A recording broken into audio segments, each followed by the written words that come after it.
Assalamualaikum warahmatullahi wabarakatuh.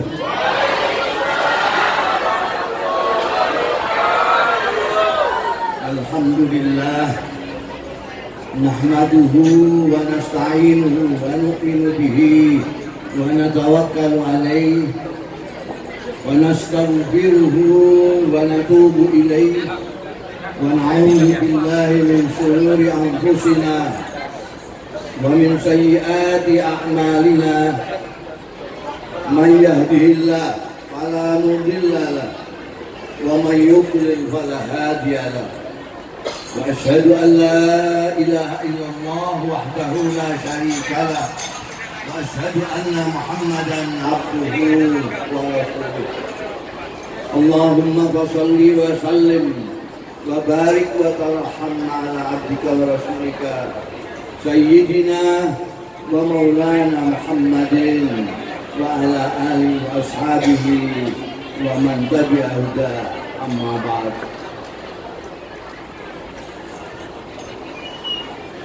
Para sesepuh, ini sepuh, ibu-ibu, bapak-bapak, saudara-saudaraku sekalian yang saya cintai, rahimakumullah. Pertama-tama saya harus memanjatkan puji syukur kehadirat Allah Subhanahu wa Ta'ala yang telah memperkenankan saya pada hari ini sowan panjenengan semua dalam rangka ulang tahun Majelis Taklim Hasanah On Air yang ke-8. Mudah-mudahan jumpa kita pada hari ini mendapat ridho dari Allah Ta'ala, barokah, manfaat dunia wal akhirah. Tidak lupa saya ikut menyampaikan selamat kepada Majelis Taklim Hasanah On Air.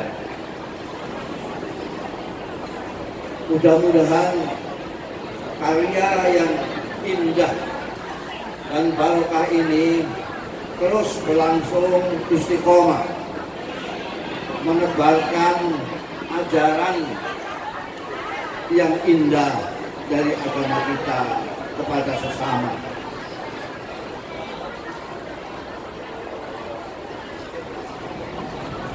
Saudara-saudaraku sekalian, sebetulnya tausiah mau idhah hasanah itu untuk orang yang nggak genah-genah itu. Dawuhnya Allah, ud'u ila sabili rabbika, ajaklah ke jalan Tuhanmu. Ini jadi artinya apa? Kalau Anda perhatikan ayat ini, itu tidak ada yang diajak siapa. Ajaklah ke jalan Tuhanmu. Ud'u ila sabili rabbika. Yang diajak siapa?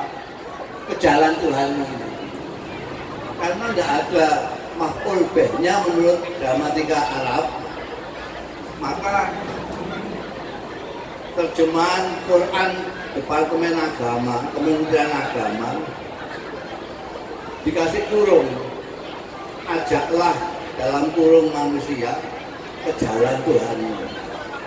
Firman Gusti Allah kok dikurung-kurung.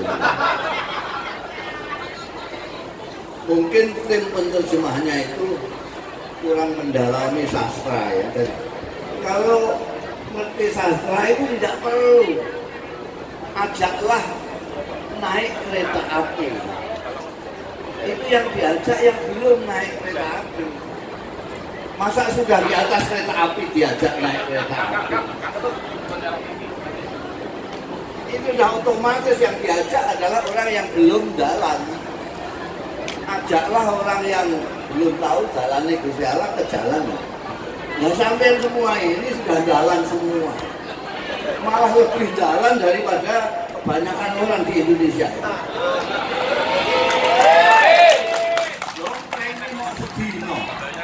playnya cuma sehari, kok enggak untuk rekreasi kayak istirahat santai-santai kayak jalan-jalan kayak tidur ngaji. Itu luar biasa.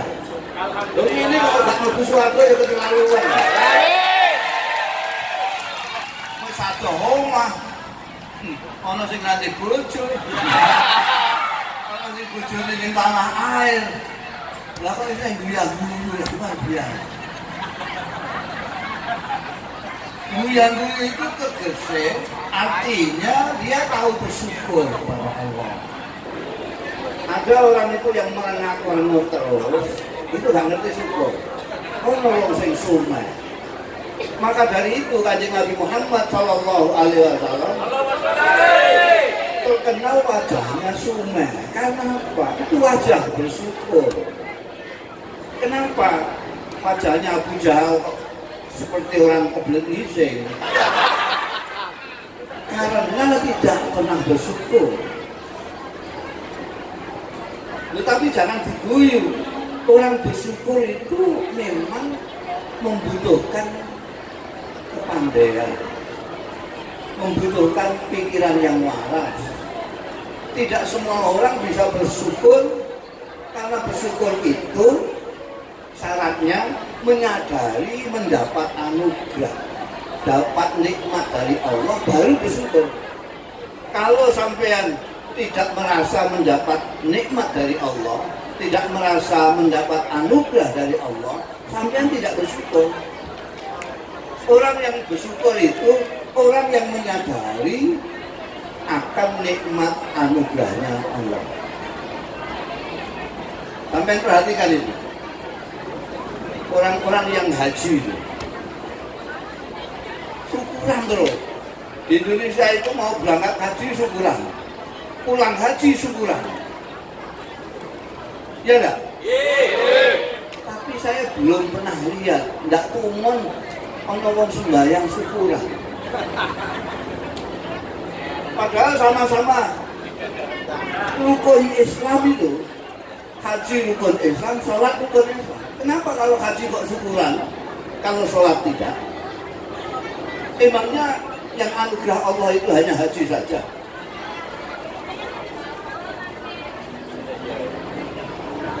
Karena tidak tahu, tidak menyadari bahwa sholat itu adalah anugerah dari Allah Subhanahu wa Ta'ala yang tidak kalah besarnya daripada haji dan lain sebagainya. Sampai belum pernah merasakan. Saya itu dulu aku muda, masih muda itu senengan saya itu mengumpulkan tanda tangannya bintang film sama tanda tangannya menteri. Saya kepingin ketemu dua orang makhluk ini. Kok selalu mengisi berita, kalau tidak menteri bintang film menteri. Jadi saya kumpulkan. Begitu celengan saya cukup, saya ke Jakarta. Saya pikir-pikir ini ketemu dulu siapa ya, bintang film dulu atau menteri dulu ya. Ya menteri dulu lah. Menteri mungkin tahu yang namanya silaturahmi itu apik gitu. Jadi pilih menteri yang kira-kira ngerti silaturahmi. Menteri apa ya? Menteri agama. Saya datang ke menteri agama. Di rumahnya di sungai ini ada batu ya. Pembantunya marah-marah. Ini menteri ya. Sampai mau ngapain ke sini? Kalau mau ketemu menteri di kantornya, saya ke kantor. Ke kantor dicegati sama yang namanya ajudan buah asli itu. Di konon ngisi formulir. Ketemu menteri urusannya apa kan? Data-data disuruh ngisi. Namanya, pekerjaannya, tak ditulis keperluan ketemu menteri apa. Sudah saya isi silaturahmi, diamuk saya. Ini sama ini, mangkonannya menteri itu, bukan menterinya. Ajudan tuh, sekpinya itu. Ada ini namanya, dari saya kok silaturahmi segala gitu. Dan saya ini aslinya menteri agama, Pak ngerti silaturahmi. Silaturahmi berarti ini kok cuma hari raya toh ini juga. Nah, pokoknya tidak bisa, tidak bisa. Pulang. Dulu saya belum punya kawan, belum punya apa, tidurnya di kantor PB itu. Kantor PB waktu itu open bar itu. Bakul bakso ya satu kono, saya tidur situ, besok balik lagi ke kantor lagi, isi formulir lagi, saya ganti keperluannya lagi. Itu ngantek sakuan, betul-betul. Sebulan betul-betul setiap hari ngisi formulir. Baru berhasil ketika saya isi keperluan menyampaikan amanah. Entah karena itu atau karena orangnya sudah bosan lihat saya setiap hari, dikasih izin disposisi 3 menit saja. 3 menit saja itu dikasih garis pakai spidol merah. Masih ngomong sama saya, 3 menit saja. Ya Pak, saya sudah bisa baca.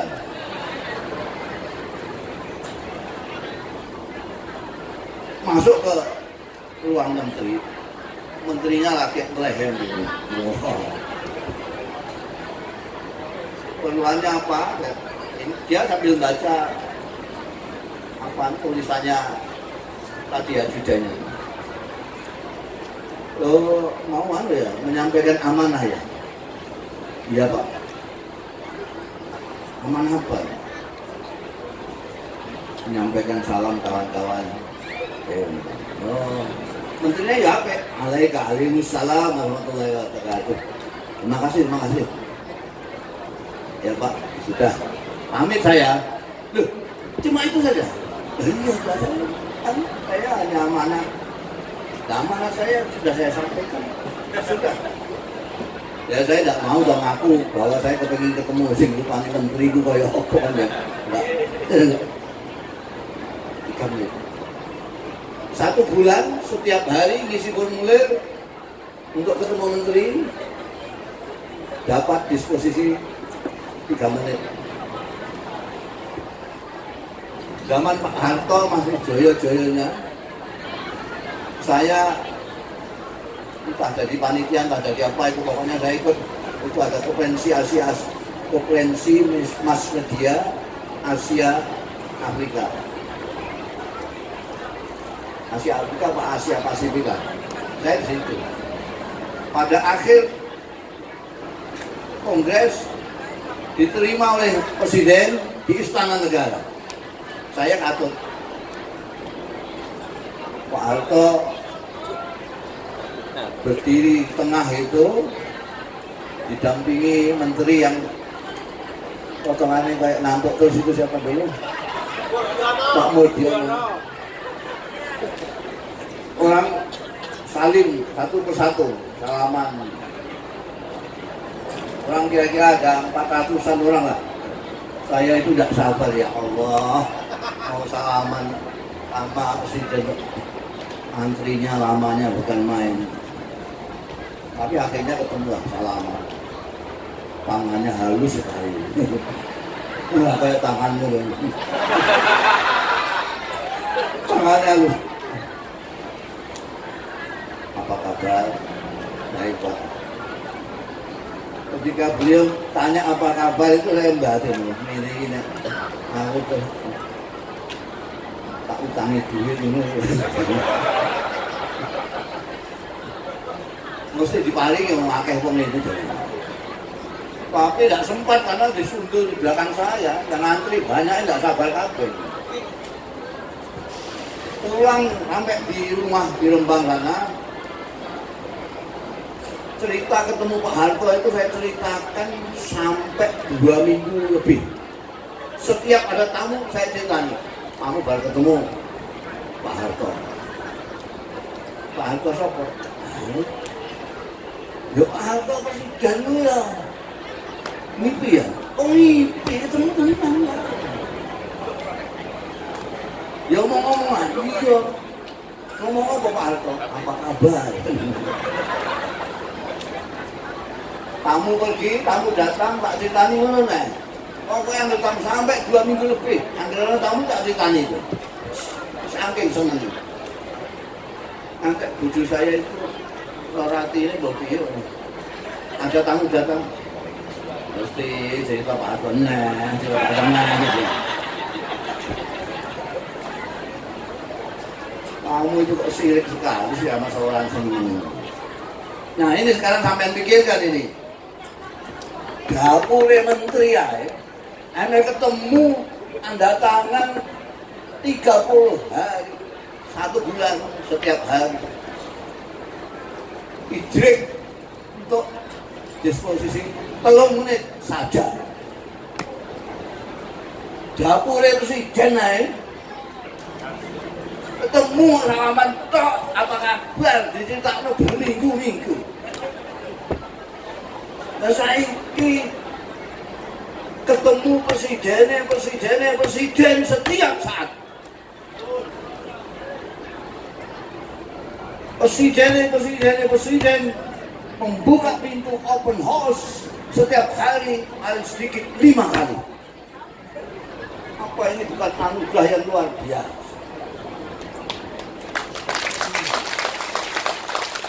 Cuma memahami itu anugerah atau tidak itu memang agak sulit. Kita itu bolak-balik ambekan ya tahun syukur. Karena kita tidak merasa bahwa ambekan itu, bernapas itu nikmat dari Allah. Saya punya kawan tidak pernah sakit, koyok temon. Tidak pernah sakit, pilek aja tidak pernah. Tiba-tiba saya dapat kabar dia masuk ICU. Pak Pelokno Jakarta. Di sana masih nunggu 3 hari karena belum bisa diterima. Masih di ICU tidak boleh ditengok.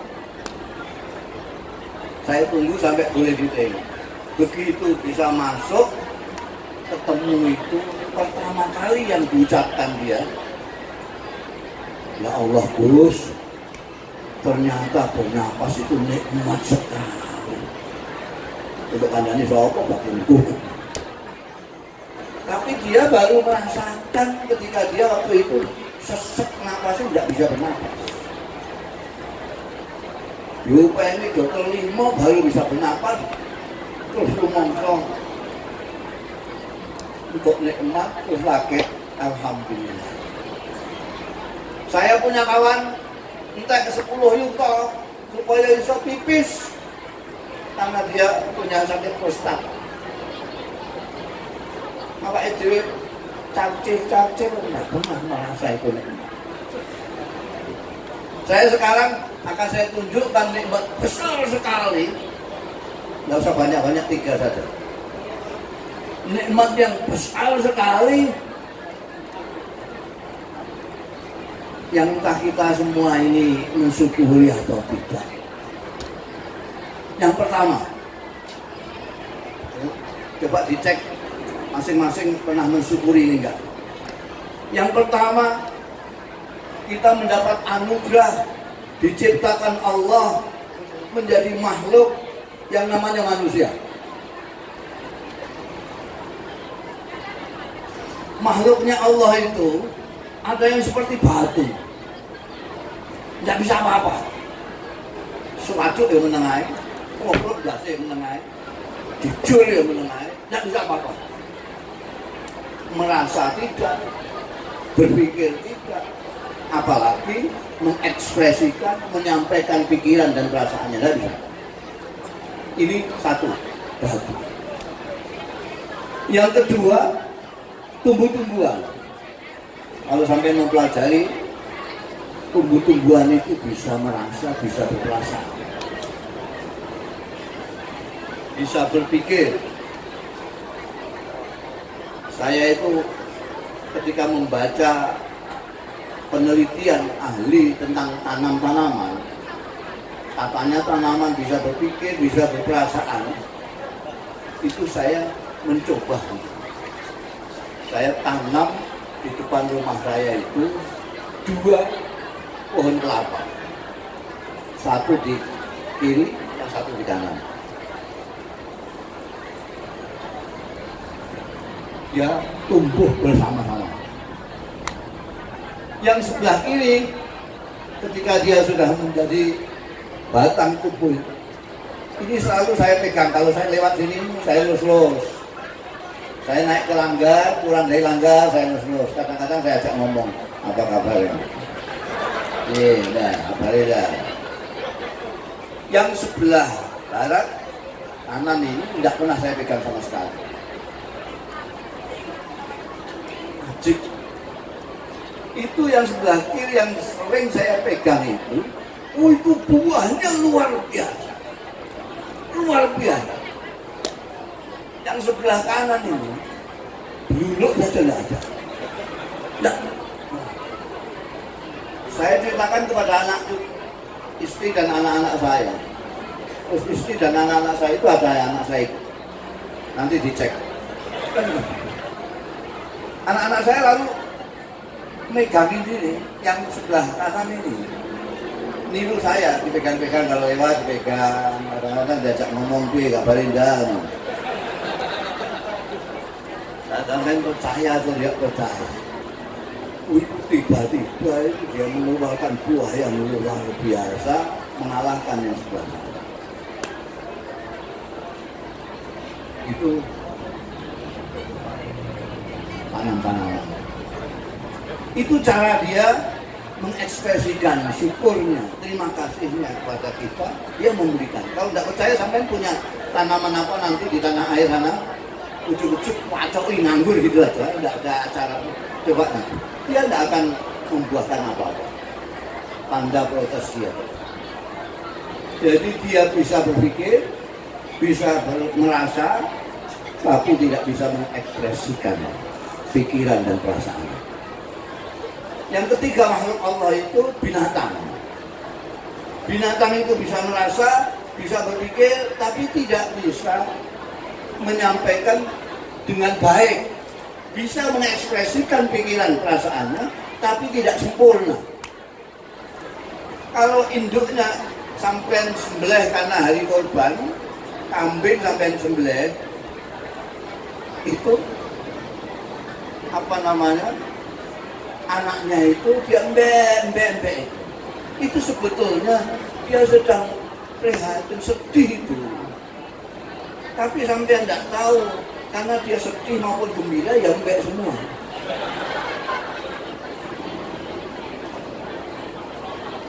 Kalau sampai ini pari, lalu ada ayam, lalu tidak mau pergi, sampai lempar. Dia terus pergi sambil blok. Itu sebetulnya mau mengatakan nunulah ojo nyawa termulu gitu. Tapi sampai nggak paham mau ngok terus. Sekarang kita diciptakan Allah sebagai makhluk yang istimewa. Dimuliakan oleh Allah karena kita diberi akal pikiran dan nurani, dan bisa mengekspresikan, menyampaikan dengan baik. Dengan baik. Walaqad haramna bani Adam.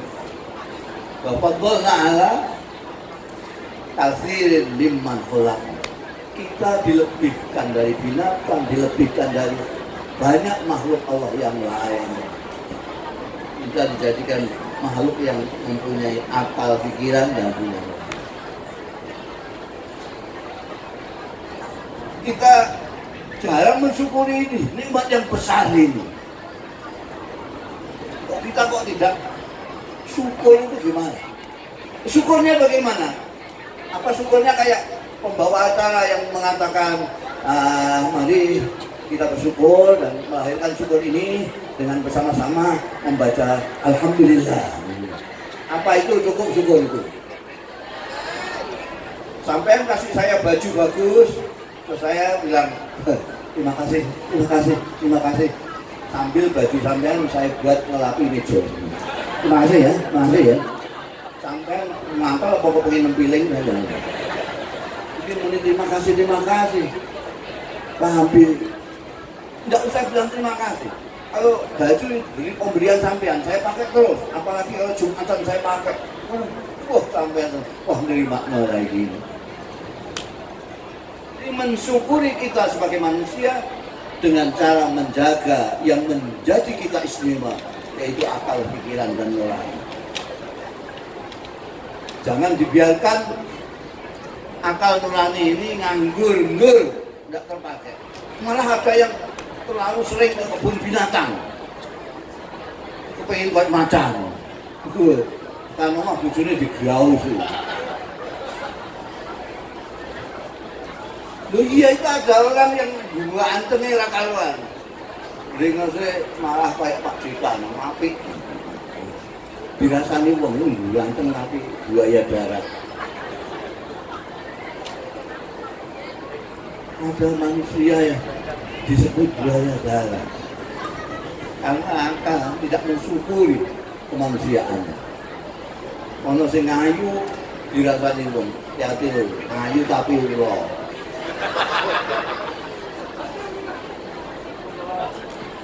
Kenapa? Karena tidak mensyukuri kemanusiaan. Ini nomor satu. Ini nomor satu. Nomor dua, anugerah yang besar sekali yang kadang-kadang orang lupa untuk mensyukurinya. Kita itu dipilih oleh Allah Subhanahu wa Ta'ala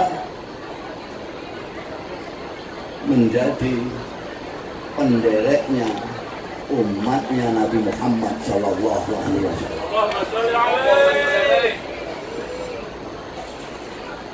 Sampai ini wong Ponorogo, wong Tulungagung, wong Blitar, itu apanya Kanjeng Nabi? Ponaan, misanan, minduan.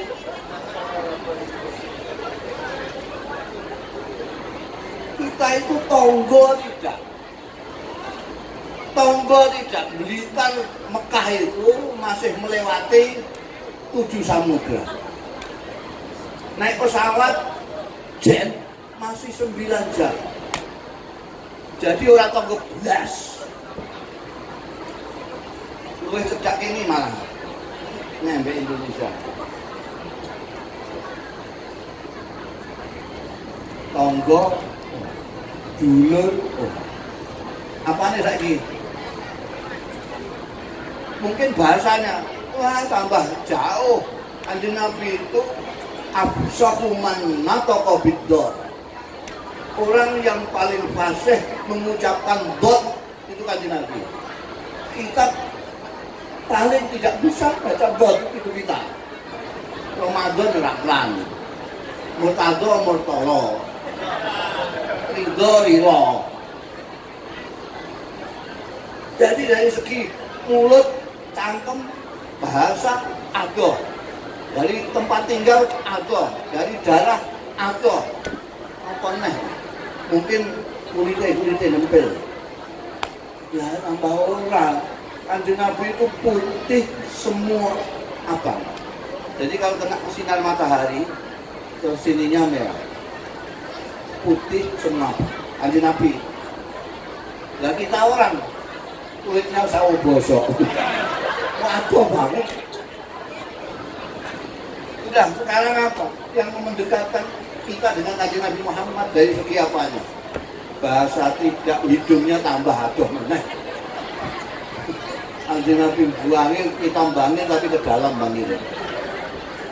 Kulitnya gak podo, omongannya gak podo, tempatnya jauh, ora pernah apa-apa.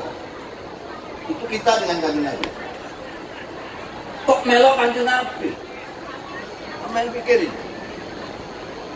Padahal ada orang itu yang tonggo pet. Tonggo pet ini rumahnya ini loh, pet. Ada yang tonggo pet.